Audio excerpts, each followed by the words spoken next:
And for the first time in the history of the judiciary, the Court of Appeal today held a virtual sitting, marking what could be the first step towards the adoption of technology by the courts in the fight against the coronavirus.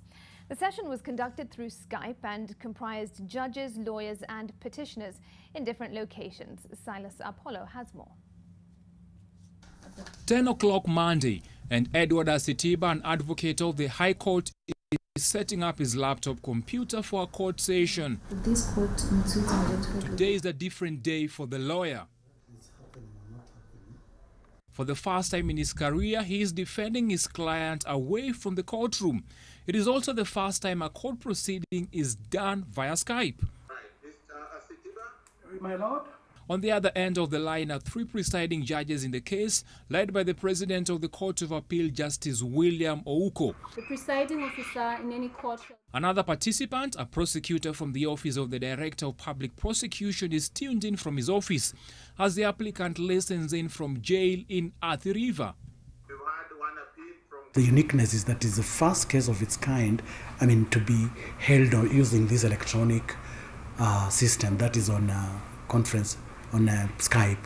The virtual session is part of an effort by the judiciary to continue hearing cases without risking the lives of people through traditional court sessions. If it may please my lord, Honorable Mr. Justice. The session runs smoothly as Asitiba, together with his colleague, begin with their opening remarks. But as is the case with technology, there was a technical glitch which led to a temporal suspension of the proceedings.